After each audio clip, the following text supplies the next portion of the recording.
Okay, hello everybody, and welcome to our Looking Towards 2024. And I'm sure you know who I am, Tia Lofsgaard, Executive Director of the Canada Organic Trade Association.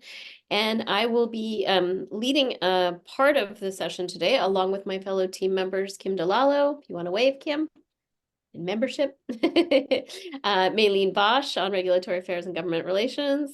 And we've got Sophie Marvel in our Communications and Marketing Department. And then we've got Anne, who holds us all together on the Finance Department as well, joining us, who will probably not speak, but she'll make sure that we've got our bills paid on time. So, so I just wanted to acknowledge that we are coming to you from the unceded, unsurrendered territory of the Anishinaabe Algonquin peoples located in Ottawa. And today our focus is going to be really what's coming in 2024. We've got a little bit of an end of year update that I'll start with, but I think we're really focused on what's coming in 2024, and there's some exciting things coming your way. So if you want to go to the next slide. We are recording this, so I just wanted to acknowledge that as well. We've got a lot of members that said that they weren't able to come. We know December is very busy for many of the retail partners and brands that are making their Christmas sales happen. But just to kind of look back a little bit before we look forward, we wanted to make sure that everybody has access to our annual report. It was just published in November in conjunction with our annual general meeting. And in there, we've got a whole big overview of everything that we've achieved in 2022 and 2023. So please feel free to take a peruse through that. You can go to the next slide. And at that meeting in November 20th, we were able to start the event with our annual general meeting, where we designated our new board of directors. So this is our current slate of board of directors. And following the AGM, we also nominated who's on the executive board, which came out a little bit after that. So just to acknowledge that we've got a new president, Carrie-Anne Palmery of Nature's Path Foods. Vice President was always Tim Rundle, so he continues on in his role. Same thing with our treasurer is Nima Fotavat from Riverside Naturals, and Travis Hyde continues on in the secretary role from Organics Canada. Emma Barrett is new to the board, and she is joining us as a member at large. We've got Ali Davies continuing on in her role from UNFI. Ian Walker is a returning board member. He was with CODA way back when we were first formed, when we were actually still part of OTA, Organic Trade Association in the United States. So we're very pleased to have Ian from Left Coast Naturals back on the board. And we have remaining Viren Malik from Salt Spring Coffee, and Marie Michelle, who is our longest standing board member from Fruit Door. So we welcome all of our new board members, and we're excited about the next slide, if you could, where we're moving into our strategic planning retreat. And as you know, we put together our new 3-year strategic plan last January. We're always meeting in January. And so we're about 6 months into this new strategic plan, but it's important for us to always come together as a board, as the staff, to really look at the visioning of what's changed. Do we need to pivot? I don't think our plan is to pivot too much, but the biggest thing that we need is we need to get a pulse from the members to find out what is important to you. Does this strategic plan address what the needs are of our members? And so we will be in January coming back from the break, and we are just choosing our consultant that we're working with currently. So expect that we'll be doing a bit of a member pulse on what our members' needs are in January through a very short process, probably like a 5-word or 5-question kind of survey kind of thing.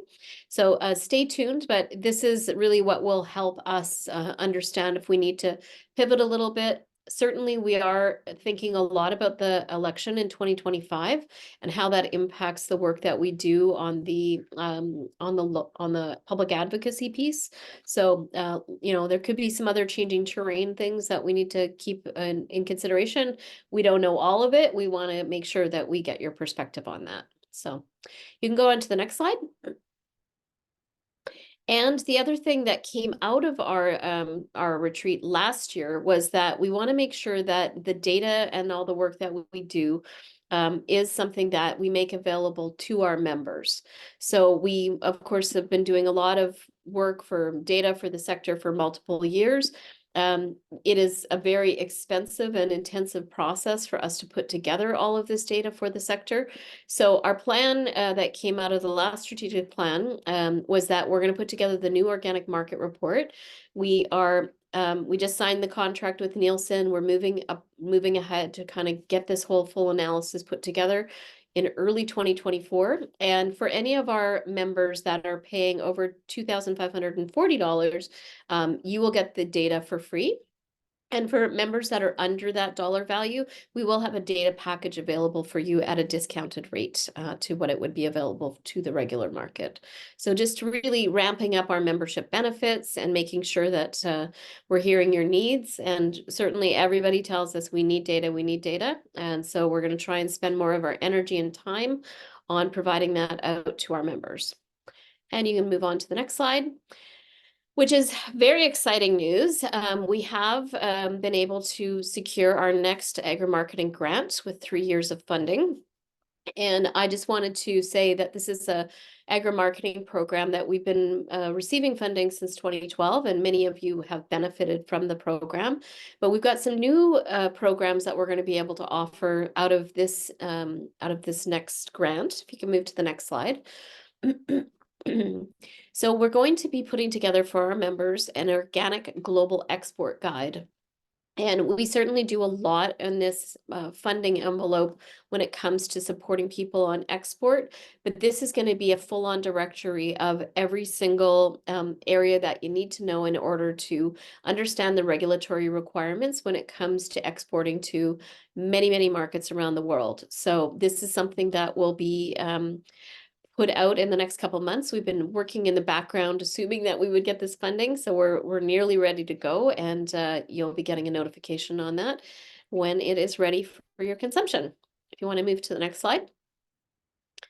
And the next one is a continuation of what we've had in the past.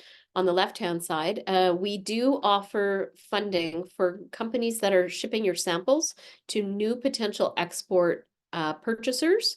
So this started during COVID as a bit of a pivot for us, where we couldn't have incoming missions, and you couldn't just meet at a trade show and hand your samples across the desk to a buyer.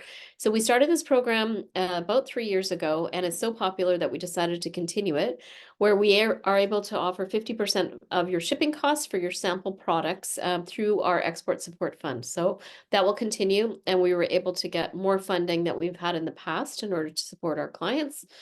And the one on the right-hand side is a brand new opportunity. Many of you have heard about the difficulties that we're having with new GE and GMOs coming to market. We have secured a fund in order to help anybody who's doing lab testing to be able to sell to export markets or domestically.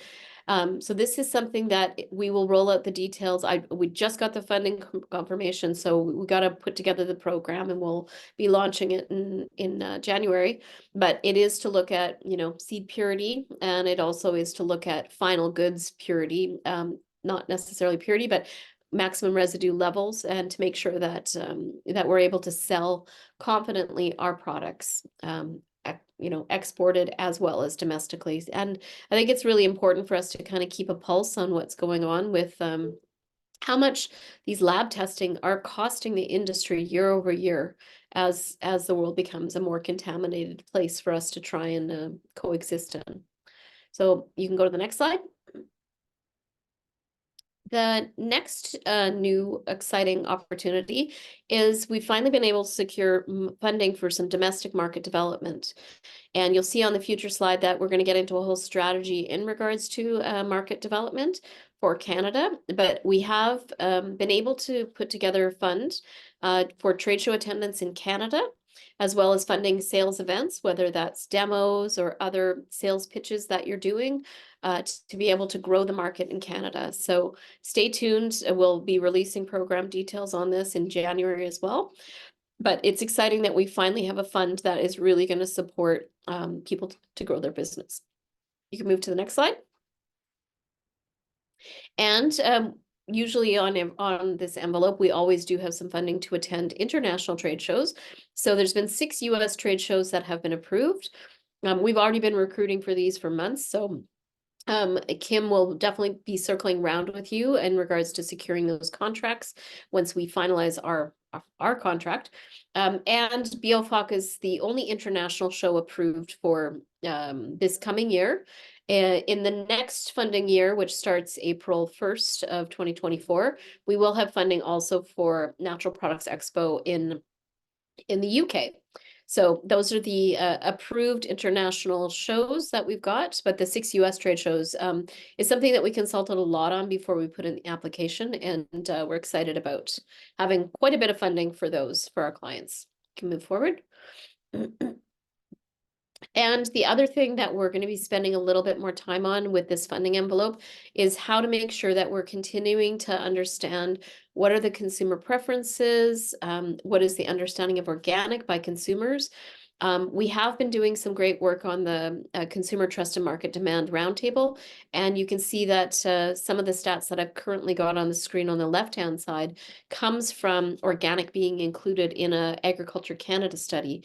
We're going to go further in regards to understanding price sensitivity, the effect of inflation, public trust in regards to what's happening now with the GE file. We'll be doing a lot more research and digging into those, and we'll get some feedback from the Market Development Task Force on how we should spend our energy there. You can move to the next slide. And there is the Market Development Task Force. So as part of the Organic Action Plan for Canada, where there are several pillars that we've put together with the Canadian Organic Alliance, with Canadian Organic Growers and Organic Federation of Canada, we're taking the lead when it comes to the market development pillar, which is in the plan. And we are planning on putting together the terms of reference and doing a recruitment in January. We'll see how far we get with that work. It's really going to be quite instrumental in regards to how we spend even some of this funding that we currently have and what kind of studies we need to do. But this is something that we're excited to kind of kick off, and we'll get started in January. So stay tuned for our recruitment phase. Move to the next slide. And buyer's missions. So we'd already conducted one buyer mission, and we'll be doing a second buyer mission at CHFA West, which is the Canadian Health Food Association show that's happening in Vancouver in I'm trying to remember, March, no, April, beginning of April. And so this is just some pictures. We'll be bringing in 4 buyers. Last time we brought in 3 buyers, mostly from Asia. We'd like to recruit a few more from the United States, but we also have quite a strong relationship now that we've got new buying new equivalencies with South Korea and Taiwan and of course Japan. So we'll be continuing to lead on that work moving forward. Go ahead. And we'll look at putting together the Business Builders Breakfast at Expo West. So of course, that's the largest organic trade show for finished goods in North America. So this is just some pictures of last year where we pulled together with the different export associations provincially. And we're just in dialogue right now, but the date that we've set for that is March 13th in the morning, but do not quote me on that as we have to get confirmation on the venue still. And you can move to the next slide. And then some updates on the equivalencies that we'll be working on in 2024. So the EU, the European Union, they have a new way that they want to work on trade arrangements and changing them all into trade treaties. So every single partner that they have a current arrangement with will be made into a formal trade treaty, and it needs to all be done by the end of 2025, becoming valid in 2026. So Canada's Technical Assessment Committee, we have worked for the last year and a half on doing that side-by-side assessment. We've got all the files over into their hands. We're waiting to hear back from them.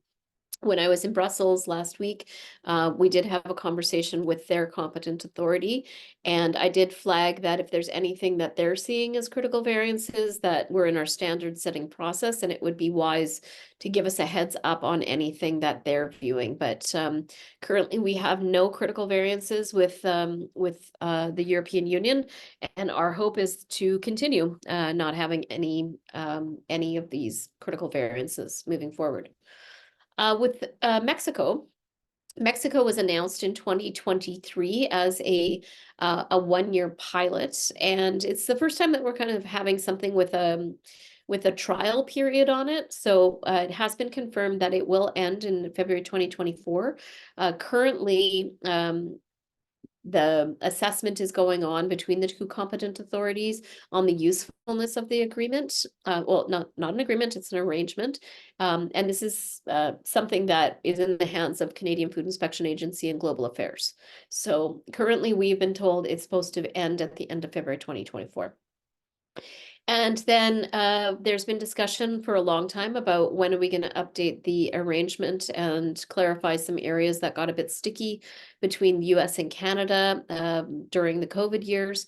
And we have not received any update in regards the process starting, but we anticipate that there will be some movement on this in 2024. And you can move to the next slide. And of course, what else is going to keep us busy? We hold a seat on the Standards Technical Committee for the Organic Standards update, which need to be updated by 2025. And so just to highlight, that's going to be taking up some energy. If any of our members would like to make sure that you're included in that process, please contact myself or Maylene, and we can have a conversation about that just to make sure that you're staying in the loop. Everything is public in regards to what's happening, and you can join different working groups. I will be leading the Fairness Working Group. It's something that was kind of added on very last minute on the last standards review. And we're looking at doing a little bit more robust work on it to be able to incorporate some more fairness, the fairness principles more in a standardized format back into the standards. And you can move to the next slide. And then the On-Farm Climate Change Action Fund that we've been partnering with EcoCert now for the last several years. We've got still more funding that's going out to farmers. This is the totality of the 3 years of funding, 4.5 million, with 200 farmers benefiting. We sit on the review panel. We're also a communications partner, and we do the final administrative sign-off on the funding of applications.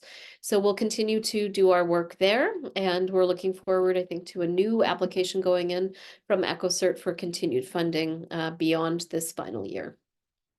And I think it's my last slide, so we probably are going to move over to Maylene next. Yes, thank you. And so today I'll be just presenting on a couple things that are on the regulatory side that you can expect that we'll be working on in the first quarter and possibly beyond as well. So you've heard a lot about the Organic Action Plan for Canada in the last few months. That has definitely been a focus that we've been working on. We had started the work on it in last year, and looking, for advocacy to have support for that kind of plan and working with government.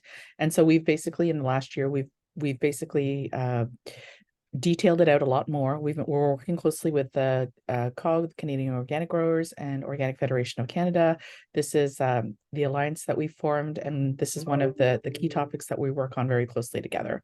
So part of that Organic Action Plan has been working together to find out what exactly would it include, taking information from initiatives that we've seen, programs and policies in different countries, as well as in Canada, what's worked, what hasn't worked, and putting that together. So this was officially launched on August 22nd, and along with it, a public consultation.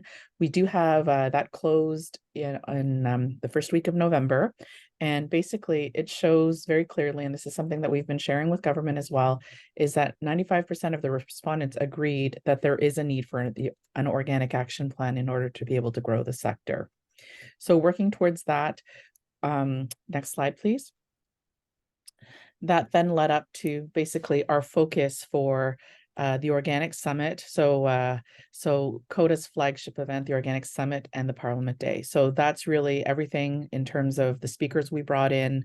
We're focused on trying to understand what the potential is for an organic action plan and what we could see in Canada, and really broaden the thinking. And so I think that's been something that's achieved, in addition to the speakers that we've had, and broadening the thinking of the participants of the Organic Summit and the MPs that we spoke to.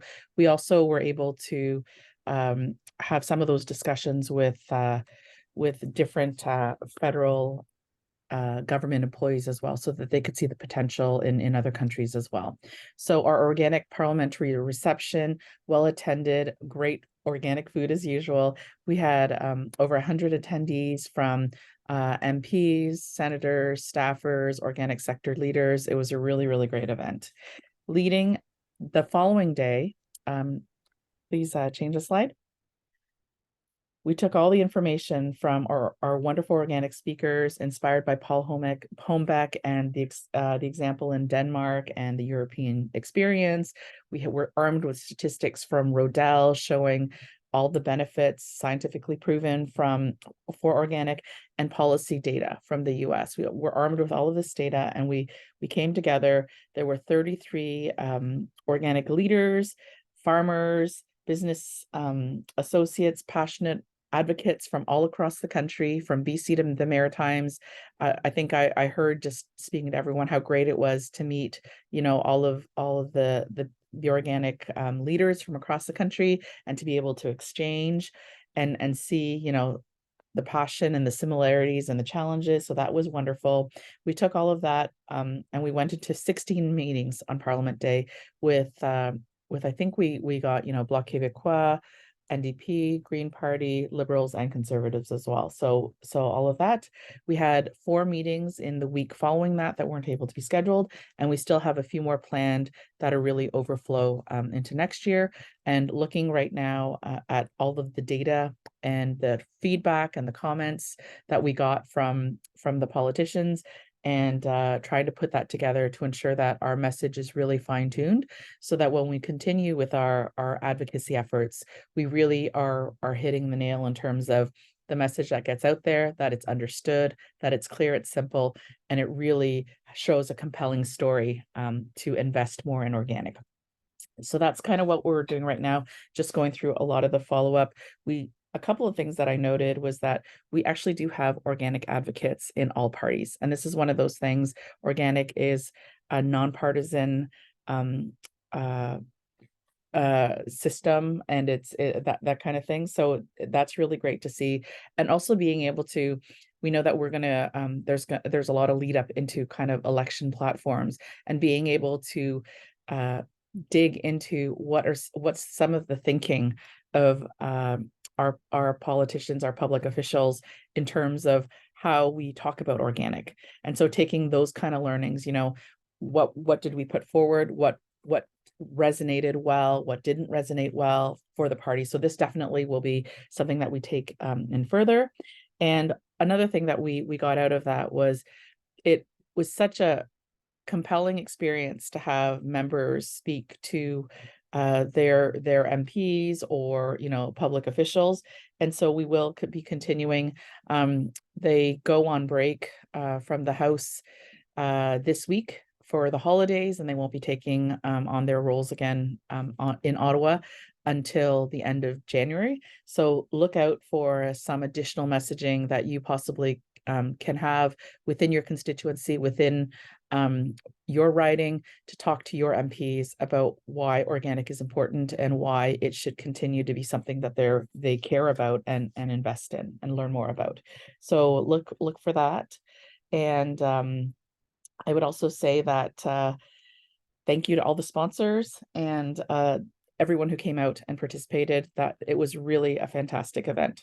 So going back to the actual asks that we had. So we went into the Parliament Day with three key asks. So the first one is, we need to ensure that financial recognition of organics' contribution to our ESG and our sustainable development goals is recognized. So it's not just, okay, thank you, it looks like organics doing something good, but let's actually do that with something concrete.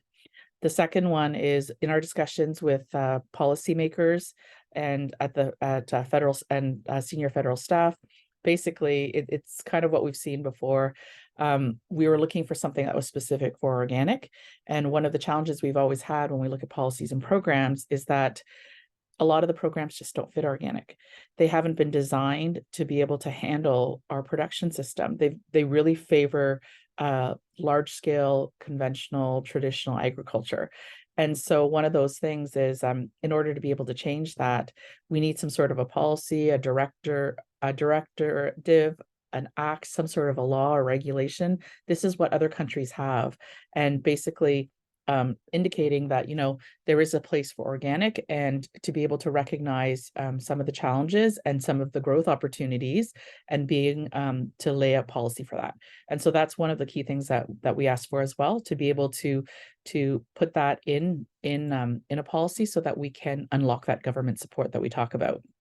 And the third thing was, so one of the key things when the sustainable agriculture strategy came up. So this is a strategy that basically is going to be lasting for the next 30 years or so, as government looks at agriculture and how it'll be sustainable from many perspectives, economically, socially, environmentally.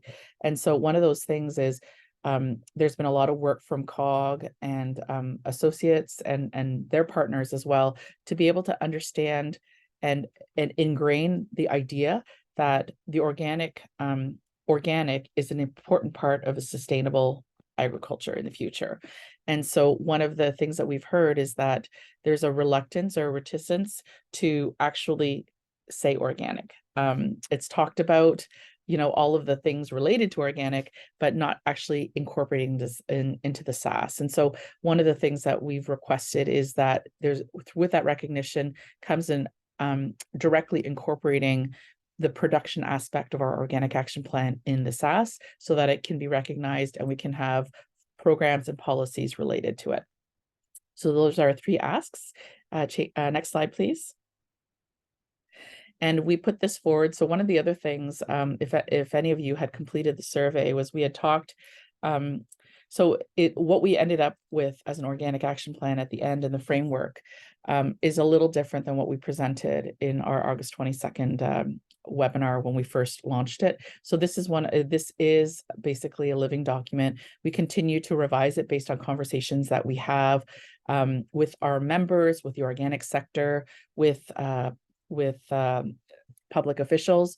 And basically it's down to really 4 key things that we think will be required in order for us to achieve farmer resiliency, climate readiness, food security, and more opportunities for organic trade. And so the first one is framework and infrastructure for growth. A lot of these things relate to, the targets, making sure that we have a well-funded, well-supported organic sector association network that can support all of this, things like that. The second one is really related to production. And so basically, we have a lot of imports, for example, on organic. There is a lack of some of the things that we need to be able to really realize our potential. And so really increasing the growth, there is a lot of potential for that right now. And so doing that. Then the next one is organic market development. So you can't just increase production without ensuring that there's a market for that production to go. So it's really balancing that and growing both, so that we really can get the full benefits of what organic can achieve. And then finally, research. So research, innovation, all of those kind of things, they result in more options, more mitigation strategies and tools for organic farmers to be able to utilize. And that's it for the organic action plan. Next slide, please. So another thing that we will be tracking is we talked about the strengthening organic enforcement. So this is a key legislation that's come down from the US that was announced last year. Implementation date is March 19th, 2024. We haven't heard anything that's going to be pushed, so everyone's working hard for that. The certification bodies are getting ready. Government has also, in the US and in Canada, they're recommending, if you export to the US, make sure that you're ready, make sure that you have any certifications that are required, et cetera. And we saw that we actually partnered with the USDA NOP last year to put on this webinar. And we had close to 500 registrants. So that's quite important. And again, continue to monitor that. And if there's any additional information, we will be sharing that. Next slide, please. And finally, just the last slide that I have today is gene editing then. So this is one of the things that we fought very hard last year, and it has not gone away. We know that, so there was a decision made in Canada in May of this year, but much of the world is also watching Europe and what happened.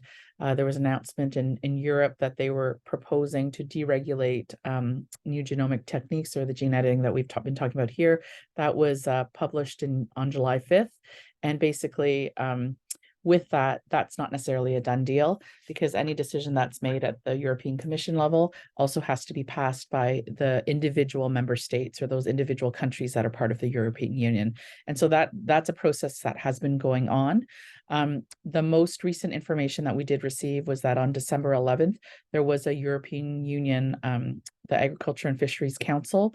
They had a key vote to see if they would support it, the proposal, and that was not ratified. And so basically what was proposed in July was not agreed on, which means that there's going to be additional discussion. So currently it's Spain who's chairing that council.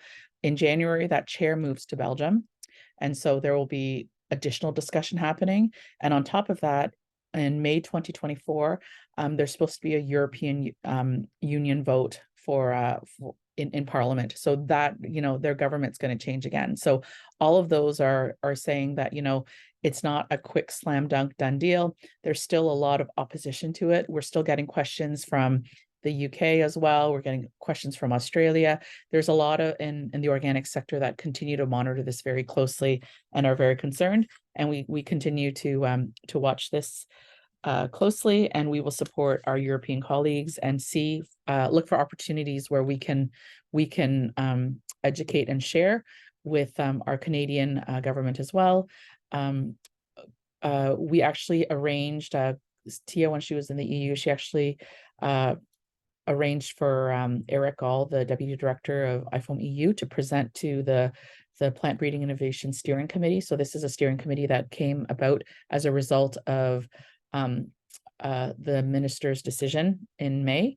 And so that's supposed to help monitor the situation.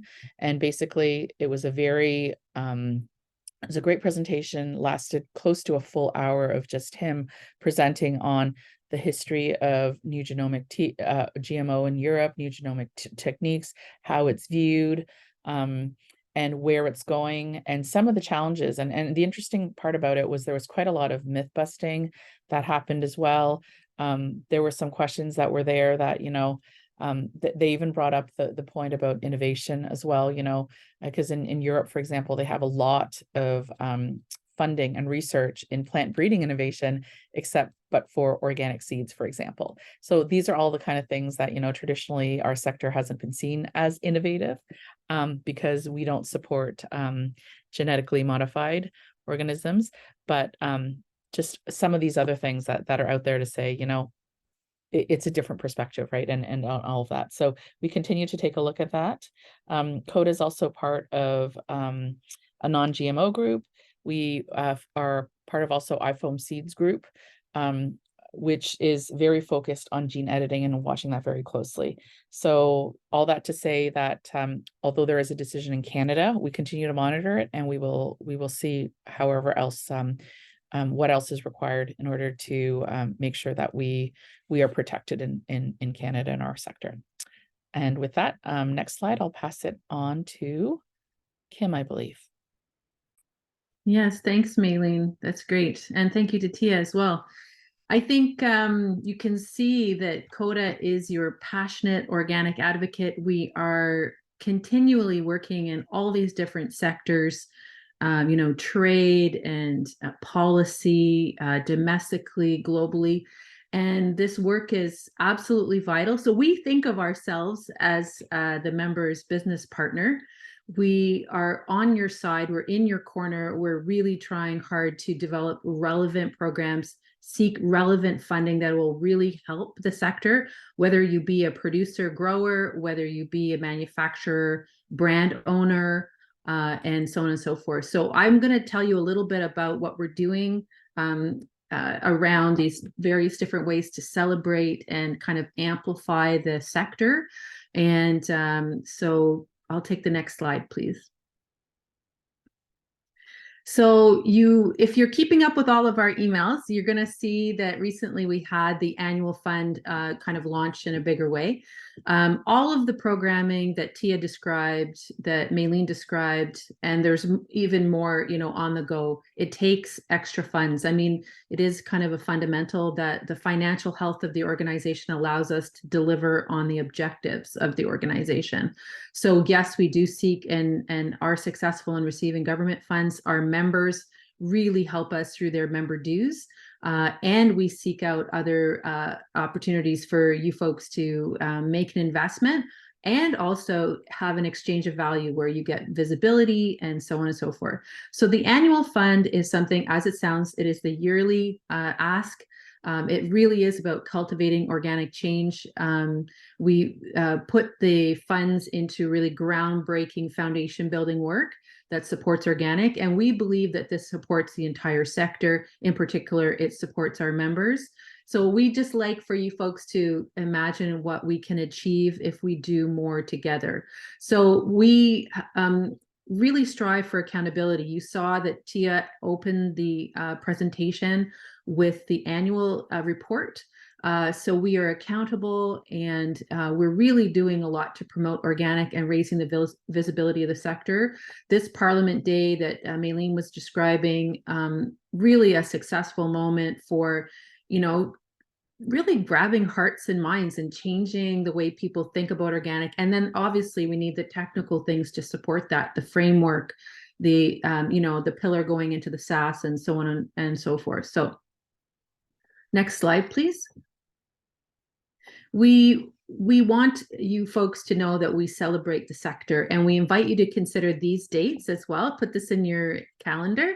So the Organic Gala and Leadership Awards is on Tuesday, April 2nd. That's in Vancouver. And are you thinking about nominating someone? The deadline for that is February 2nd, and soon you will see the nominations forms and so forth. And you will see that there's a sponsor deadline in case you wanted to do that. It's a very industry-centric event, and a lot of folks love to sponsor this one because it really is a place where we can celebrate. Organic needs to be not only about defensiveness and like defending nature and really defending what we believe is good in food and agriculture, but it really is about being proactive as well and celebrating the folks who are leaders, the people who are really making a difference, the companies that are making an impact. So if you can see on your screen some of the winners from last year, it's always delicious food. It's a great place to chat and talk and get to know. And I really think these moments of connection are times where we can really dream what is next for organic. We are very strategic, and then we have to work together with a sense of heart and commitment. And these kinds of celebratory events allow us to do that kind of work. Next slide, please. So what are we doing with a number of different kind of sectors or demographics? So you've heard about the market development, you've heard about data, you've heard about government relations and regulatory affairs. We also work on the consumer space. So one of the really creative, interesting programs that we soft launched in 2022 was the Organic Campus. And so now we have 2 organic campuses, and there's really 3 very serious campuses right now that are in talks about how they will move forward with it. So you see Tia here with the Organic Campus backdrop. They were at a conference called CUFSA, the Canadian College and University Food Service Association. That is like the hardcore part of the Organic Campus program. We want to make change at the food service level. More organic on campus, more opportunities for folks to buy and eat and taste organic. The other part, as you can see on the right-hand side, those are actually students and the professor from George Brown College. They achieved the gold status. They earned that designation through their culinary and hospitality school. And the students were really engaged in bringing forward the change that was needed. So now at George Brown College, which is in Toronto. They are using organic in the classroom. Students are learning about organic in their coursework.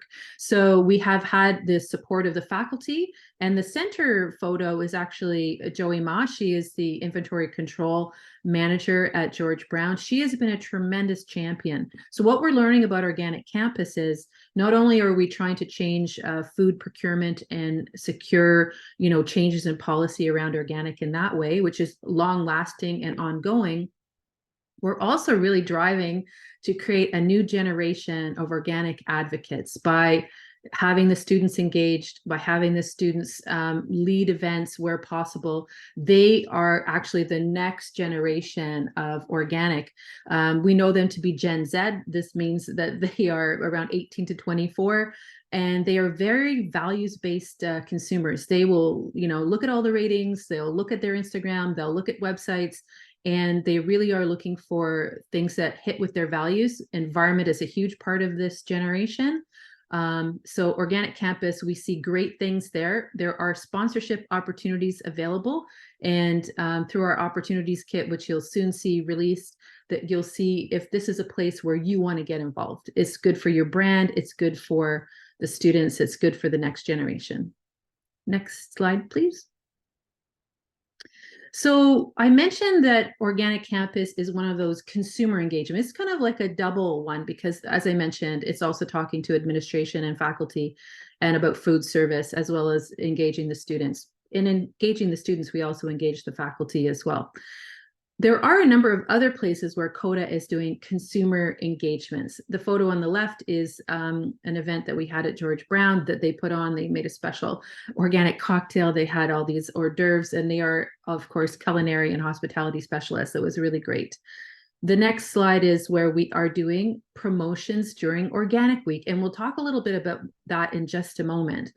The Choose Canada Organic website, everything being fully bilingual, is here kind of shown to you. And it is what we perceive to be the hub of organic for the consumer in Canada. We know that a number of other organizations do education and reach outs. And so here at Choose Canada Organic, it will actually house a number of different programs that are directed towards consumers, and already houses the Organic Campus program. It will house the Organic Week as we transform it into its next iteration, which I'll show you in a minute. And it basically gives a lot of 101 kind of information and helps folks navigate, because that's really the essence. I have had, an organic farmer who's kind of an ingredient supplier, I think he has about 15,000 acres out in Saskatchewan. And he said to me, I can get all my buyers. I have buyers in Japan. I have premier buyers in the US. But what I cannot do as a grower and a handler and an ingredient supplier, I cannot build public trust in organic on my own. That's what I need CODA for. Public trust is where it's at. And so this is why we do the consumer work. Next slide, please. So the advocacy that we do, this was a little bit of a little taste test for you guys to see Organic Week last year in September of 2023. We had industry events. We had so tons of social media. There's some data here that you can see our fabulous sponsors. The Organic Week moment is a chance to kind of brand yourself as a leader, get your name out there, and participate in all the really nifty things that we do during that time. I want to point out the slide that's sort of in the center bottom, and that you'll see is kind of a square, and it has the core logo in the center. That is actually a social media tile. And the Big Carrot in Toronto took that and blew it up into a poster size and placed a number of these throughout the stores in the correct areas, like wheat was in bread and, fruit was in the produce area, etc. Fabulous use of the tools that are there. And I'll speak more about the tools that are available in the next slide. So, yes. Hey, everybody. Organic Week is transforming into Organic Month, and we are genuinely excited about this. And what's really cool about this is it really harmonizes so well with already what's going on in like retail and brand cycles. Distributors and brokers, what they're doing, they tend to look at things in the month-long horizon. So Organic Month will be all of September 2024. You'll have the same great supports with the point of sale materials. There will be even a more robust digital toolkit, which was a tremendous success in 2023 for Organic Week. We already are doing a number of things that were month-long. Many of the contests, events, webinars can run throughout the month, and people can kind of go and see them as pre-recorded content and so forth. We can take little pieces and do little videos, and we're very excited about what this takes. This past year, we worked with influencers, and that was a very good learning experience. So we're going to explore that again. And we're basically celebrating organic all month long. Once again, sponsorship is vital to actually make this program lift off and take flight.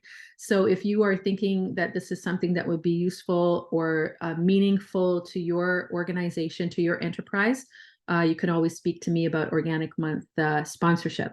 And we are very, very excited about this as being a consumer engagement, and also really as a moment for the sector to kind of come together, share messaging, be very consistent in our messaging, and really get the point across. And as I mentioned, the core purpose of Organic Month really is to build public trust, and that is based on familiarity. And the ultimate result is to drive organic sales. And so the more that we can encourage sales in the retail stores, online sales, et cetera, the more that we know that folks are getting in touch with organic and it's making a difference in their lives, increasing the grocery basket of organic. We know that obviously virtually all, I think, Canadian organic shoppers would have a mixed basket nearly. So we just want to get more organic in their basket, and we work hard on that. We'll be working very closely with distributors, brokers, brands, and trying to bring more, of a sales focus into Organic Month for 2024. So very excited about that. Next slide. So I'm going to pass the floor over to Sophie. She's really working very hard on these things, and she'll take on the information here. Thanks, Kim. So I'm just going to go through a few of the other ways we engage our consumers. So the Organically Yours newsletter started February of last year. So we did it quarterly, and it included things like recipes, organic research, and like other ways to get consumers to understand organic more. And it was really quite successful. We had some feedback, and it was really good. And we're looking to create this newsletter next year again. And the Buzz Builder newsletter. So that newsletter is a monthly newsletter that engages our members as well as our consumers, as we get our members to write some cool stuff. Depending on the month, we kind of do a theme. So for example, last year we had Jen Fenning write the Women's Month theme for March. And the cool thing about the Buzz Builder as well is that we also add these as our blog posts to our consumer site, Choose Canada Organic. So we'll be doing that again this year, and that'll be a monthly newsletter for consumers, our members, and our non-members. And then this year, we also started the Organic Goodness giveaways, another way to engage our consumers on social media. We like to feature different brands, and we essentially get consumers to answer a question or kind of do some sort of way to educate the consumer, and then they can enter to win prizes. So we do that monthly, and there's a theme that goes along with it as well. And we'll be doing that again in 2024. If there's anything else that I missed from Tia or Kim, maybe you guys can add anything, but yeah. Thank you, Sophie. That's great. That's great explanation. Perfect. And it just is another example of the kind of creative ways that CODA is engaging the consumer. Okay, I will move on. Okay. Thank you. So basically, we are kind of at the end of the presentation. As you can see, we're going to wish you happy holidays. I guess what I want to really leave you with is that CODA is multidimensional. We are well, this is our member meeting, right? This is our quarterly engagement with the members, which we record and then we send out to folks. We are creating these powerful platforms that really amplify the needs that are in organic, the benefits of organic. So when you get involved, whether it be in a task force, whether you're just responding to a survey, which is very beneficial for us. Tia talked at the beginning about the member pulse that we intend to do. I'm very excited about that. Listening to the members is actually the key to any good association, and CODA strives to do that. We are your platform for a number of different consumer engagements. We're very pleased with what we've put together, and we're always willing to hear your ideas and what you want to hear, what you want more in your membership. We have a wide array of members, everything from growers, handlers, processors, manufacturers of all different stripes. We have folks who only work in their province, and then those who export globally. We have, brands and brokers and so forth. So these voices are absolutely essential to, us doing a better job for you. So my bottom message to you is thank you. Thank you for everything. Thank you for your support, and thank you for being involved and joining us today. And thank you for getting to the end of this video, should you be watching it in a recorded manner. I will